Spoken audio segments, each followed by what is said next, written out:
ಕ್ಷೇತ್ರಾಧಿಪತಿಯಾದಂಥ ಶ್ರೀ ಅಲ್ಲಮ್ಮ ಪ್ರಭುಗಳ ಪಾದಗಳಲ್ಲಿ ನಮಸ್ಕರಿಸುತ್ತಾ ದಿನಾಂಕ 18/8/2025 ವಾರ ಶ್ರಾವಣ ಕೊನೆಯ ಸೋಮವಾರ ಶ್ರೀ ಅಲ್ಲಮ್ಮ ಪ್ರಭು ಸ್ವಾಮಿ ಮಠದ ಜಾತ್ರೆಯು ಅತಿ ಸಂಭ್ರಮ ಹಾಗೂ ಶಾಂತವಾಗಿ ನಡೆಯುತ್ತದೆ. ಕಳೆದ 10 ವರ್ಷಗಳಿಂದ ಶ್ರೀ ಅಲ್ಲಮ್ಮ ಪ್ರಭು ಸ್ವಾಮಿ ಮಠದ ಕಟ್ಟಡವು ಚಾಲ್ತಿಯಲ್ಲಿದ್ದು ಈಗ ಪೂರ್ಣಗೊಂಡಿರುತ್ತದೆ. ಈ ಮಠವು ಸರ್ವ ಭಕ್ತಾದಿಗಳ ಸಹಕಾರದಿಂದ ನಿರ್ಮಾಣವಾಗಿರುತ್ತದೆ. ದ್ರಾವಿಡ ಶೈಲಿಯಲ್ಲಿ ಈ ಮಠವು ಎಲ್ಲರೂ ಕಣ್ತುಂಬಿಕೊಳ್ಳುವ ಹಾಗೆ ನಿರ್ಮಾಣವಾಗಿರುತ್ತದೆ.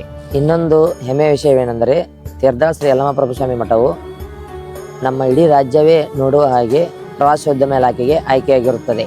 ಈ ಒಂದು ಜಾತ್ರೆಗೆ ನಮ್ಮ ರಾಜ್ಯ ಹಾಗೂ ಹೊರ ರಾಜ್ಯದಿಂದ ಅಪಾರ ಭಕ್ತರು ಬರುತ್ತಾರೆ. ತೀರ್ಥಾಳ ಭಕ್ತರಲ್ಲಿ ವಿನಂತಿ ಏನೆಂದರೆ ಮೊದಲು ಅವರಿಗೆ ದರ್ಶನಕ್ಕೆ ಅವಕಾಶ ಮಾಡಿಕೊಟ್ಟು ಆಮೇಲೆ ನೀವು ಹಾಗೂ ನಿಮ್ಮ ಕುಟುಂಬ ಸಮೇತವಾಗಿ ದರ್ಶನ ಪಡೆಯಬೇಕಾಗಿ ವಿನಂತಿ. ಈ ಒಂದು